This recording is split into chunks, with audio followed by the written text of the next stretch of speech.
Assalamualaikum warahmatullahi wabarakatuh.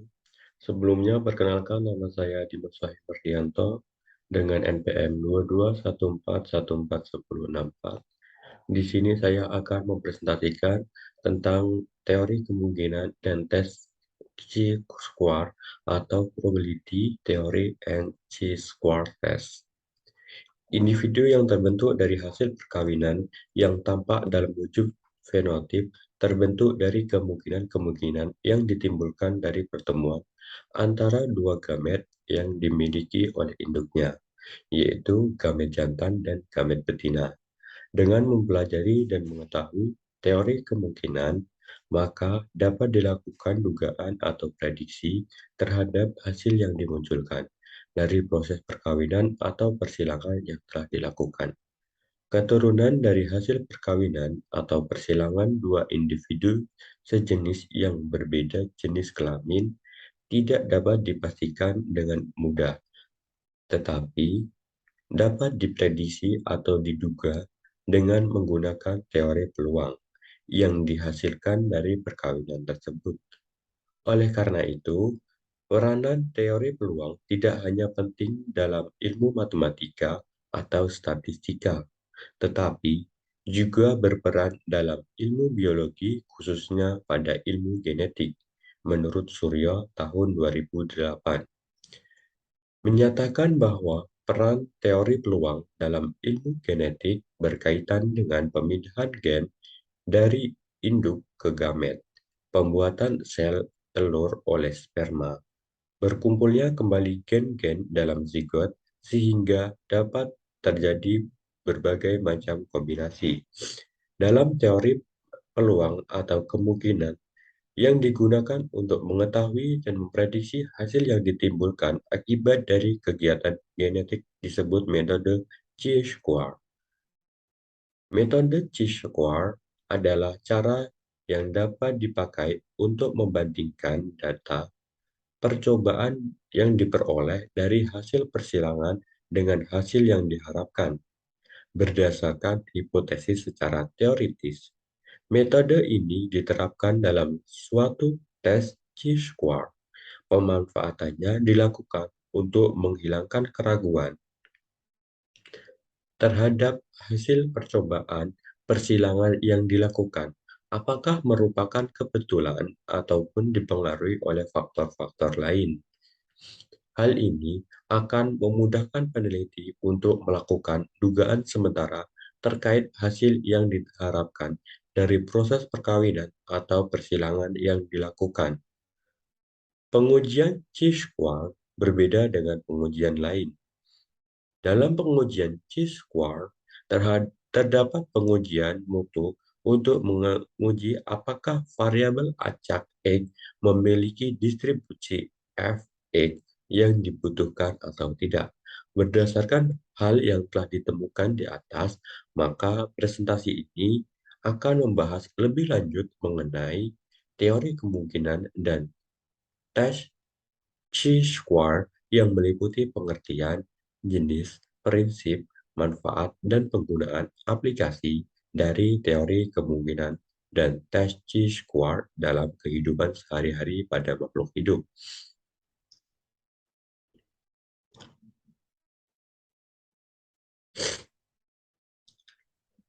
Teori kemungkinan yang pertama, pengertian. Istilah peristiwa yang kita kenal sehari-hari seringkali agak berbeda makna jika kita berbicara tentang teori peluang. Biasanya orang berpikir bahwa peristiwa adalah suatu kejadian layaknya peristiwa sejarah, gejala-gejala fisik, pesta, dan lain sebagainya. Dalam statistika, pengertian ini diperluas dengan memasukkan unsur-unsur kesempatan atau peluang atas terjadinya suatu peristiwa yang didasarkan pada hasil seluruh sebuah percobaan atau eksperimen yang dilakukan secara berulang-ulang. Perlu kita ketahui bahwa pada peristiwa pembentukan sel kelamin atau biasa disebut dengan gamet gametogenesis pada lalat buah maupun pada manusia terdapat dua kejadian yang berlainan. Pertama, pada oogenesis terbentuklah sel telur yang hanya satu macam saja, yaitu sel telur yang hanya mengandung kromosom X. Kedua, pada spermatogenesis terbentuklah dua macam spermatozoon, yaitu spermatozoon yang mengandung kromosom Y dan X. Dengan demikian, kemungkinan suatu sel telur dibuahi oleh spermatozoon X dan kemungkinan dibuahi oleh spermatozoon Y itu sama. Dengan kata lain, perbandingan keduanya sama, yaitu 50% banding 50% atau setengah banding setengah. Teori kemungkinan ini juga dapat digunakan jika kita melemparkan suatu mata uang ke udara. Kemungkinan kita mendapatkan sisi yang bergambar adalah setengah, sedangkan kemungkinan mendapatkan sisi yang tidak bergambar setengah pula.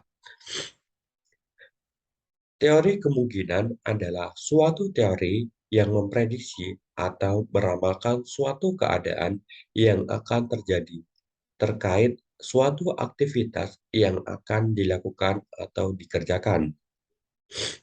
Menurut Suryo, tahun 2008, berbagai istilah seperti kemungkinan,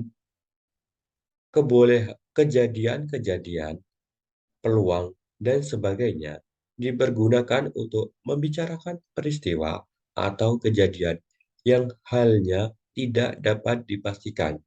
Selanjutnya, disampaikan teori kemungkinan dapat juga berupa suatu pernyataan yang tidak diketahui akan kebenarannya. Sedangkan menurut Suzuki dan Griff di tahun 1976, probabilitas adalah perbandingan antara banyaknya perlakuan atau ulangan yang dilakukan terhadap banyaknya peluang yang dapat terjadi dalam perlakuan tersebut. Sementara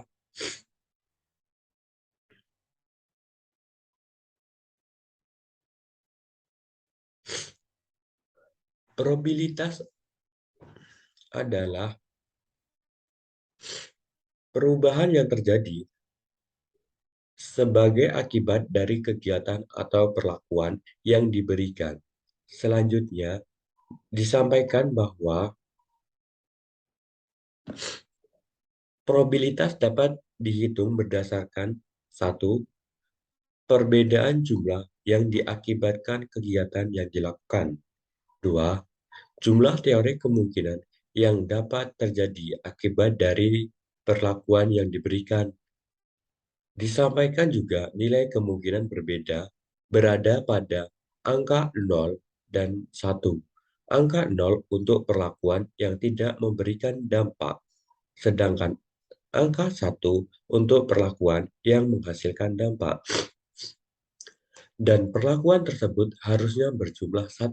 Sementara itu, pendapat lain disampaikan oleh Strindberger tahun 1976 bahwa probabilitas adalah rata-rata yang mendekati kebenaran yang diharapkan berdasarkan jumlah perulangan percobaan yang dilakukan.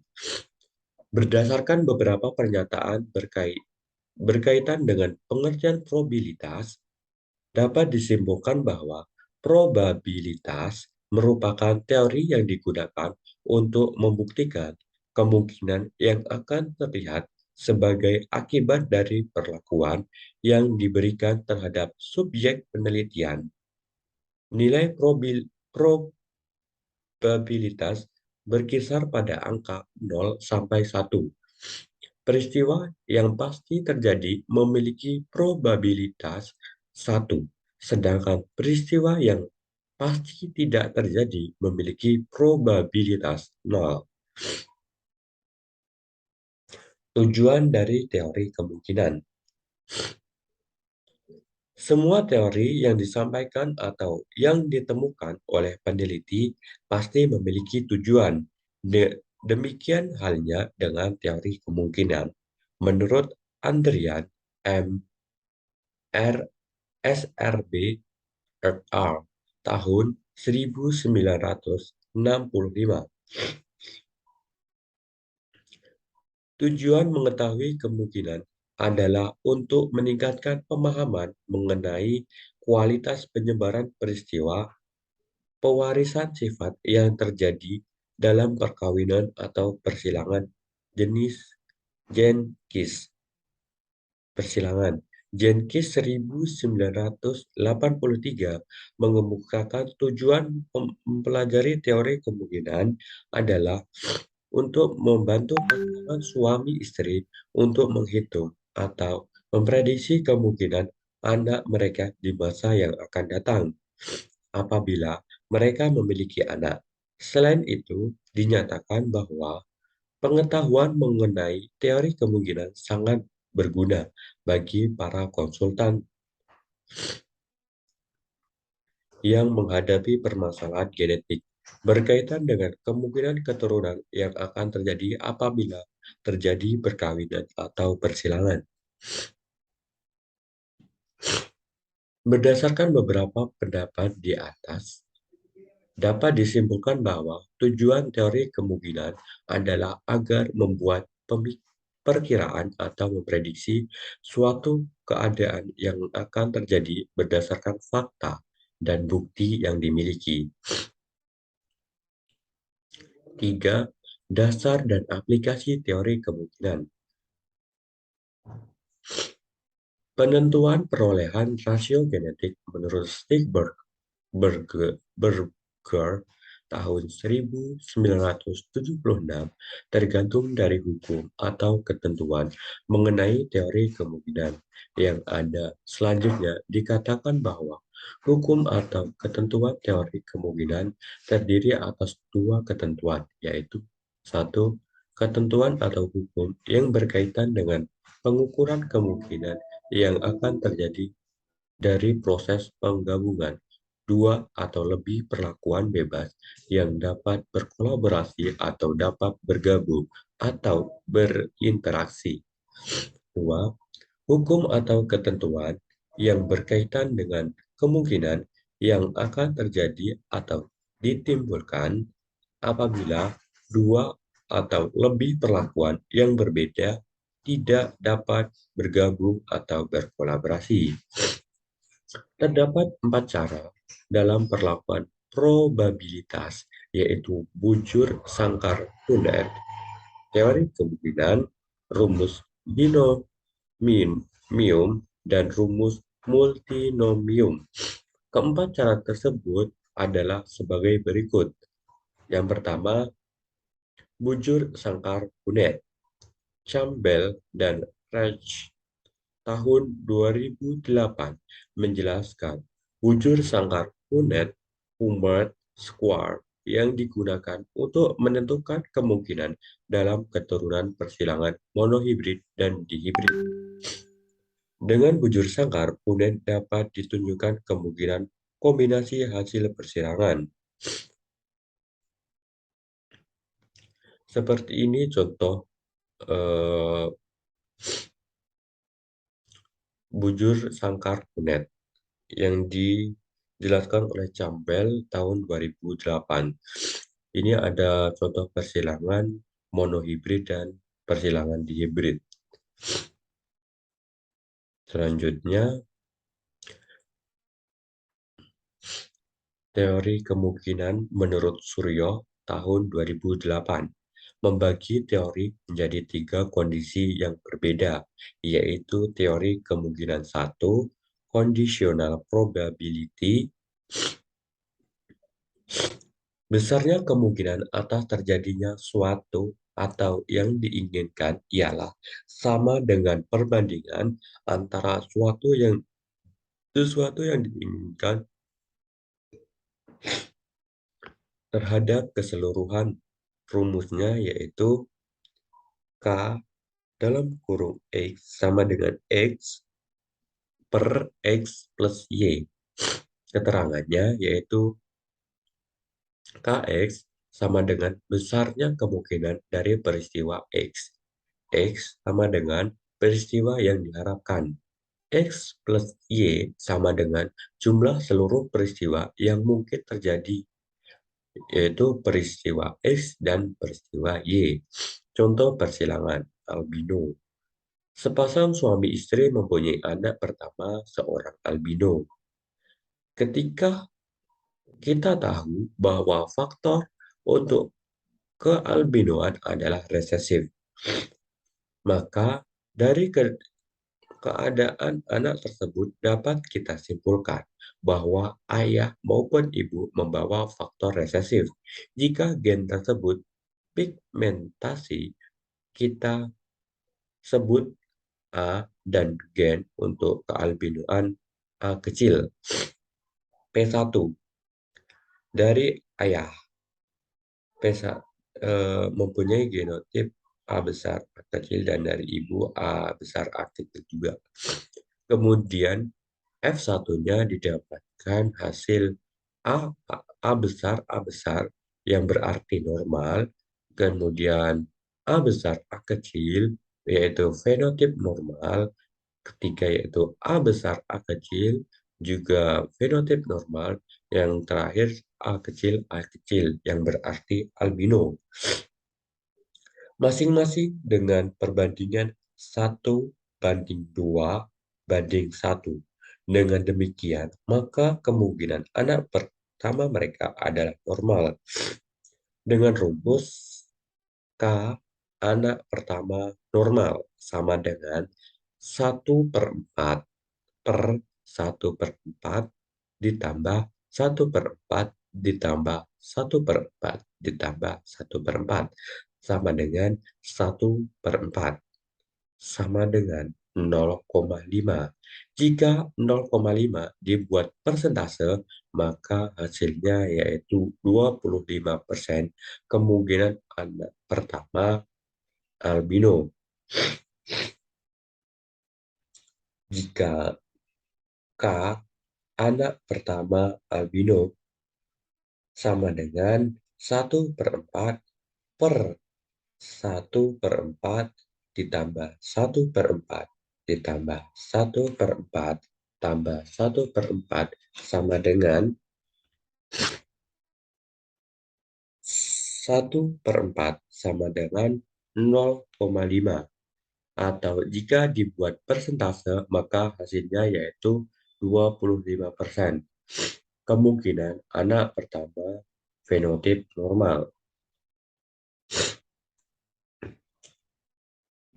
K anak pertama fenotip normal sama dengan 2/4 per 1/4 ditambah 1/4 ditambah 1/4 ditambah 1/4 sama dengan 1/2 sama dengan 0,5, atau jika dibuat persentase yaitu sama dengan 50%.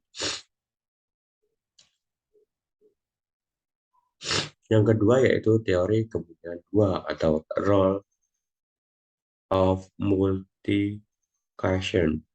Besarnya kemungkinan terjadi dua peristiwa atau lebih yang masing-masing berdiri sendiri ialah sama dengan hasil perkalian dari besarnya kemungkinan untuk peristiwa tersebut. Dengan rumus K dalam kurung X plus Y sama dengan K X dikali K Y. Keterangan K X plus Y besar sama dengan besarnya kemungkinan terjadinya peristiwa X dan peristiwa Y.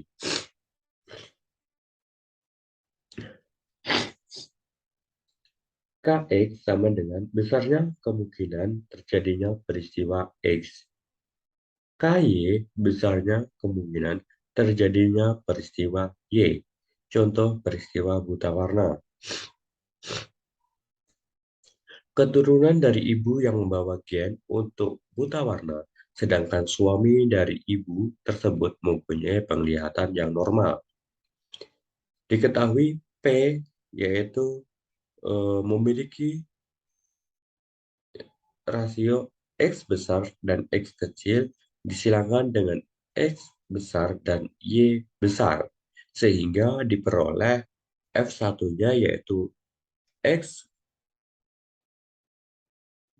X kecil X besar sama dengan karir, X kecil Y besar sama dengan buta warna, X besar sama dengan normal, X besar Y besar sama dengan normal. Masing-masing anak memiliki kemungkinan 1/4. Bagaimanakah kemungkinan anak pertama laki-laki buta warna untuk mendapatkan anak laki-laki? Kemungkinan K anak laki-laki sama dengan 2/4 per 2/4 ditambah 2/4 sama dengan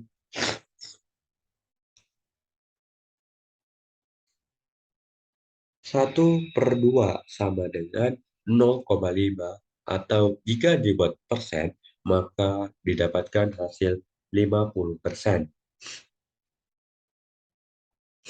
Sedangkan kebutaan kemungkinan K kebutaan sama dengan 1/4 per 1/4 ditambah 1/4 ditambah 1/4 ditambah 1/4 sama dengan yaitu 1/4 sama dengan 0,25. Jika dibuat persentase, maka didapatkan hasil 25%. Jadi kemungkinan memperoleh anak pertama laki-laki buta warna ialah K anak laki-laki pertama buta warna sama dengan 1/2 dikali 1/4 sama dengan 1/8 sama dengan 0,125. Jika dibuat persentase yaitu 12%, 12,5%. Yang ketiga yaitu teori kemungkinan 3 atau rule of addition. Besarnya kemungkinan terjadinya dua peristiwa atau lebih yang saling mempengaruhi ialah sama dengan jumlah dari besarnya kemungkinan untuk peristiwa tersebut. Dengan rumus Kx atau Y sama dengan Kx tambah Ky. Keterangan Kx atau Y adalah besarnya kemungkinan terjadinya peristiwa X atau peristiwa Y. Kx besarnya kemungkinan terjadi peristiwa X. Ky sama dengan besarnya kemungkinan terjadinya peristiwa Y. Contohnya yaitu pada tanaman kacang ercis. Tanaman kacang ercis heterozigot yang berbiji bulat warna kuning dengan simbol T besar T kecil, K besar, K kecil menyerbu sendiri. Berapakah kemungkinan diperoleh keturunan tanaman berbiji bulat warna kuning, tanaman berbiji bulat warna merah, atau berbiji keriput warna kuning? P1 yaitu eh, mempunyai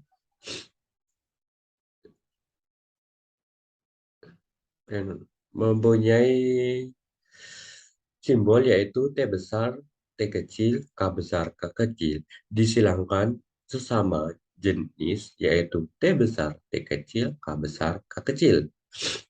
Maka diperoleh F1-nya yaitu 9 T besar K dan 3 T besar K kecil, 3 T kecil, K besar. 9 T besar, K besar adalah 9 berbiji bulat dan berwarna kuning. 3 T besar, K kecil yaitu bertiga berbiji bulat dan berwarna merah. Dan juga 3 T kecil dan K besar yaitu 3 berbiji keriput dan berwarna kuning. 1 T kecil, K kecil yaitu satu ber, eh, satu pendek dan berwarna merah. Maka kemungkinan diperoleh keturunan tanaman berbiji bulat kuning tanaman berbiji bulat merah atau tanaman berbiji keriput kuning adalah sebagai berikut, sehingga diperoleh hasil 15/16 atau jika dibuat desimal yaitu 0,94 dan jika dipersentasekan mendapatkan hasil 94%. Untuk rumus binomium, untuk mencari kemungkinan dengan cara yang lebih mudah adalah dengan menggunakan rumus binomium. Rumusnya yaitu A plus B pangkat N. Keterangannya, A dan B sama dengan kejadian yang terpisah, sedangkan N adalah banyaknya percobaan. Contoh K, B pada pasangan baru. 1. Mempelai baru tidak setuju dengan anjuran KB atau keluarga besar atau keluarga berencana yang dicanangkan pemerintah karena mereka beranggapan bahwa anak adalah karunia Tuhan. Berhubungan dengan itu, maka mereka merencanakan memiliki 6 orang anak. Berapakah kemungkinannya bahwa anak itu akan terdiri dari A. 3 anak laki-laki dan 3 anak perempuan, B. 4 anak laki-laki dan 2 anak perempuan, C. 3 anak laki-laki, D. Urutan tertentu yaitu laki-laki, perempuan, laki-laki, perempuan, laki-laki, perempuan. Maka diperoleh jawaban atau hasil. Karena diinginkan 6 anak, maka N sama dengan 6.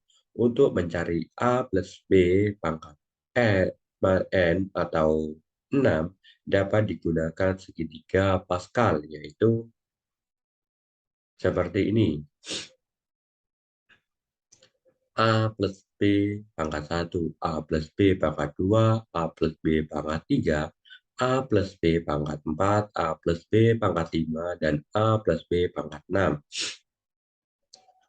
A plus B pangkat 6 sama dengan A pangkat 6 plus 6 A pangkat 5B plus 15 A pangkat 4 B pangkat 2 plus 20 A pangkat 3 B pangkat 3 plus 15 A pangkat 2 B pangkat 4 plus 6 AB pangkat 5 plus B pangkat 6.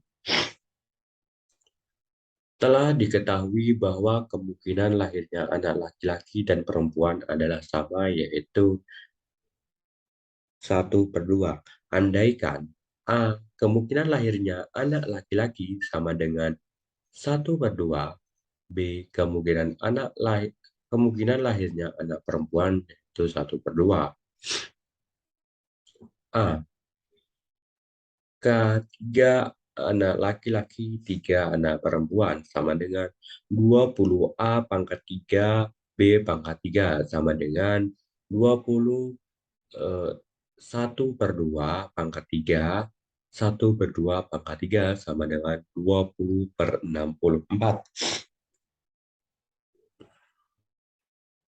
Yang B, 4 anak laki-laki, 2 anak perempuan sama dengan 15 A pangkat 4 B pangkat 2 sama dengan 15 1/2 pangkat 4 1/2 pangkat 2 didapatkan hasil 15/64.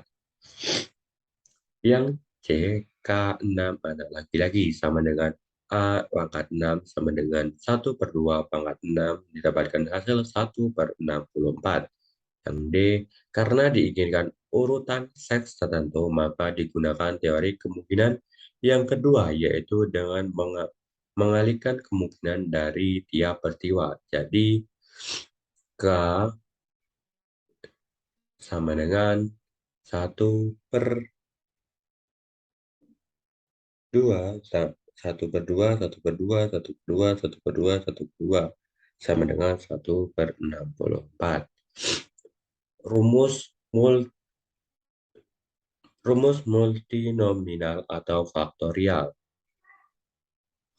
Untuk menentukan peluang peristiwa dengan dua atau lebih pilihan kemungkinan, rumus P sama dengan N per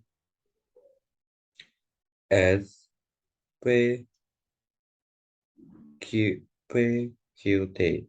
Keterangan P sama dengan probabilitas kemungkinan keseluruhan, N sama dengan jumlah keseluruhan peristiwa yang terjadi, N atau N faktorial. S sama dengan jumlah peristiwa P, T sama dengan jumlah peristiwa Q, P dan Q sama dengan kemungkinan dari kejadian yang terpisah. Contoh peristiwa albino. Berapakah kemungkinan bagi sepasang suami istri yang albino heterozigot untuk memiliki 5 orang anak dengan harapan 3 orang anak normal dan 2 orang anak albino? Didapatkan penyelesaian yaitu P dengan label A besar A kecil dikalikan dengan A besar A kecil, maka diperoleh F1-nya yaitu yang pertama yaitu 1 A besar yang berarti normal, yang kedua yaitu 2 A besar A kecil yang berarti 2 normal, dan yang terakhir yaitu 1 A kecil yang berarti 1 albino, sehingga diperoleh P sama dengan normal yaitu 3/4 dan Q sama dengan albino yaitu 1/4. Dimasukkan rumus tadi sehingga diperoleh hasil 0,26. Maka jika dipersentasekan, maka hasilnya adalah 26%. Manfaat teori probabilitas yaitu dalam kehidupan sehari-hari kita jumpai banyak peristiwa di mana kemungkinan mengambil peranan penting. Beberapa contoh hal tersebut adalah sebagai berikut. Yang pertama, mengetahui apakah akan lahir seorang anak laki-laki atau perempuan, mengetahui rasio perbandingan jumlah anak laki-laki dan perempuan, mengetahui keturunan albino, buta warna, dan lain-lain pada seseorang. Tes Chi-square. Tes Chi-square yaitu hasil dari percobaan atau perlakuan yang dilakukan.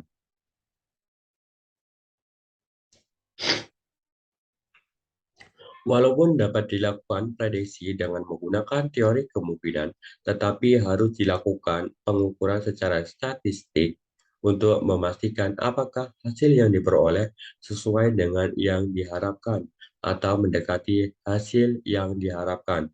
Perhitungan statistik untuk mengetahui apakah hasil percobaan mendekati atau bahkan sesuai dengan harapan yang dilakukan dengan uji Chi-square. Menurut Suryo tahun 2008, tes Chi-square adalah suatu metode yang digunakan untuk melakukan proses evaluasi terhadap kebenaran atau tidaknya percobaan yang dilakukan dengan melakukan perbandingan dengan teori yang berlaku atau yang digunakan.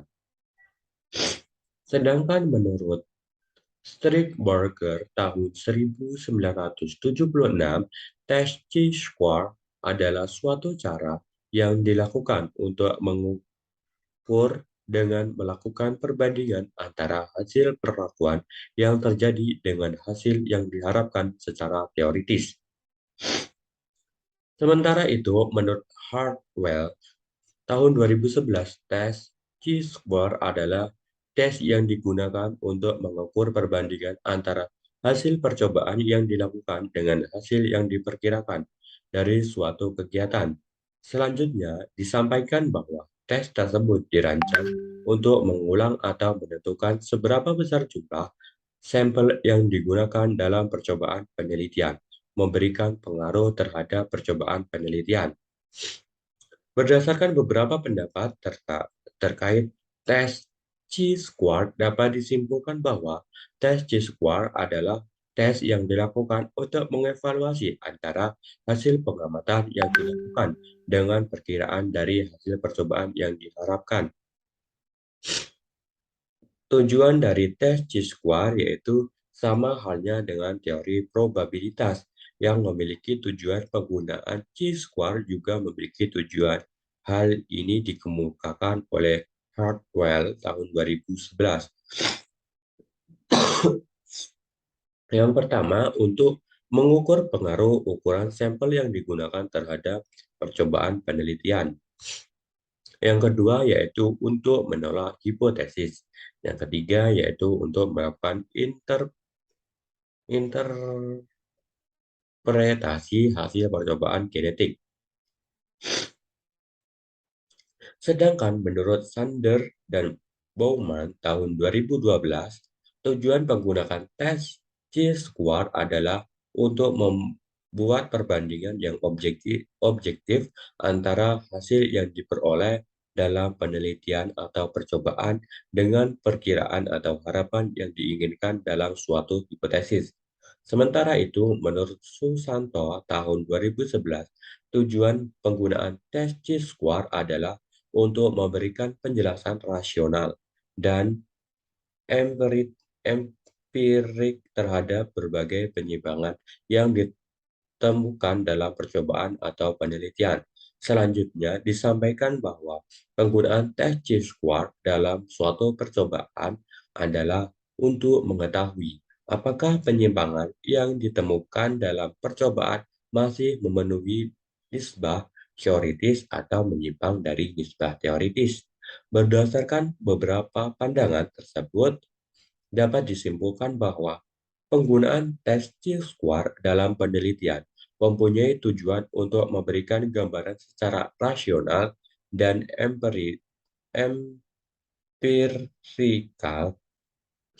hubungan antara hasil penelitian dengan hasil yang diharapkan secara teoritis dan membantu peneliti dalam menjawab hipotesis yang ditentukan secara kuantitatif. Prinsip chi-square. Ada tiga prinsip yang harus dipahami dalam tes chi-square, yaitu satu, distribusi normal. Prinsip yang perlu diketahui serta dipahami dalam menggunakan tes chi-square adalah adanya distribusi normal.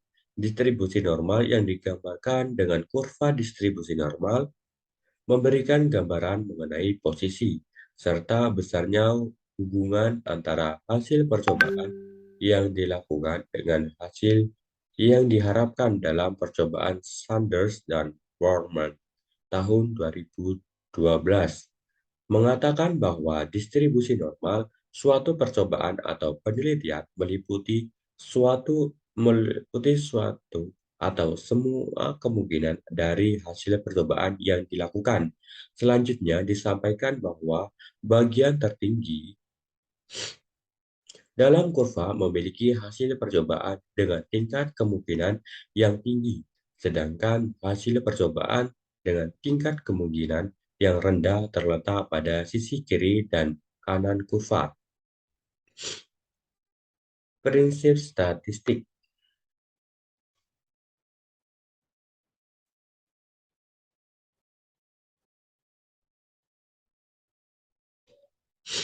Dalam prinsip statistik, ada dua hal yang perlu diperhatikan, yaitu satu, nilai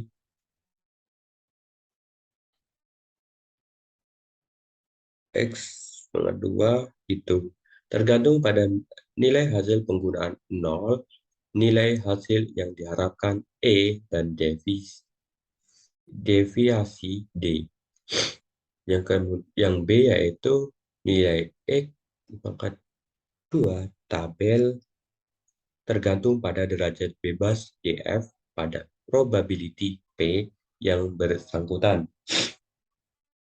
Untuk menguji H0 yang berbunyi hasil pengamatan yang dilakukan sesuai dengan yang diharapkan sehingga terdapat dua kemungkinan hasil uji HO yaitu HO ditolak apabila nilai X pangkat 2 terhitung lebih dari nilai X pangkat 2 tabel.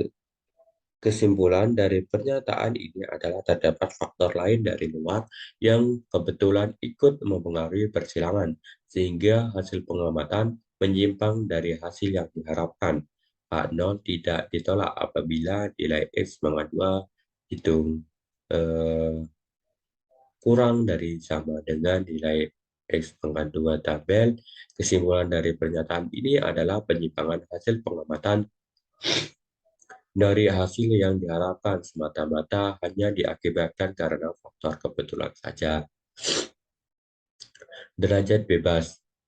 Penggunaan tes chi-square dalam suatu percobaan genetik dilakukan dengan cara melakukan interpretasi terhadap nilai kemungkinan yang dimiliki oleh setiap percobaan.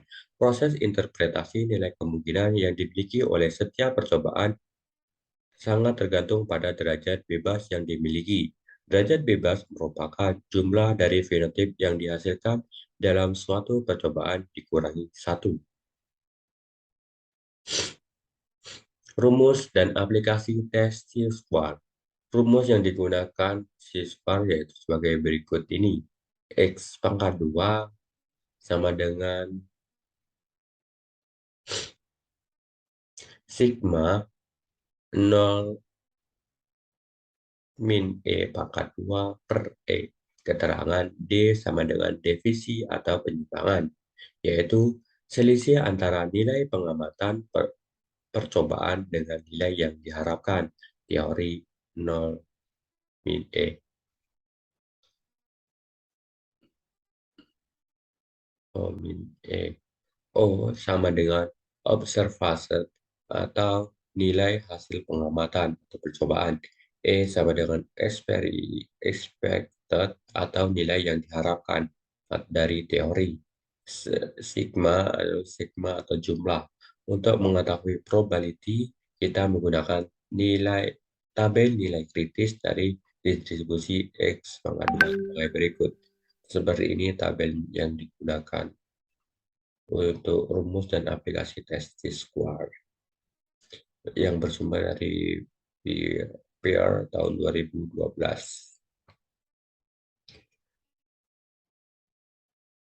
Contoh tes X pangkat 2 pada dua kelas fenotip. Ya, satu, tanaman berbatang tinggi heterozigot dengan simbol T besar T kecil menyerbu sendiri dan menghasilkan keturunan yang dimisalkan terdiri dari 40 tanaman berbatang tinggi dan 20 tanaman berbatang pendek.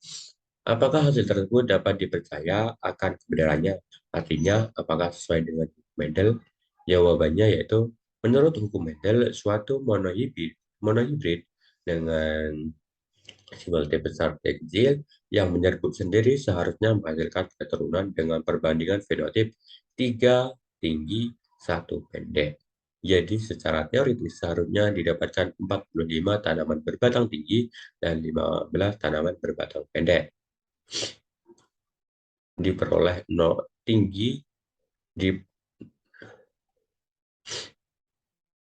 diperoleh dari 0 tingginya yaitu 40, pendeknya yaitu 20, sehingga memiliki jumlah 60. Diramalkan tingginya 45, pendeknya 15, sedangkan dengan jumlah 60. Defisiasi atau D, tingginya min 5, pendeknya plus 5.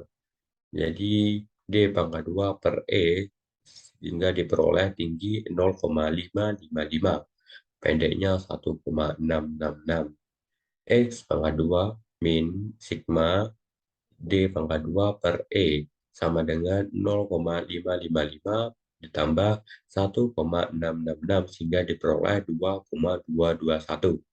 Setelah mendapatkan hasil perhitungan, kita lihat tabel X pangkat 2 menurut para ahli statistika apabila nilai X pangkat 2 yang didapat di bawah kolom 0,05 itu berarti bahwa data yang diperoleh buruk.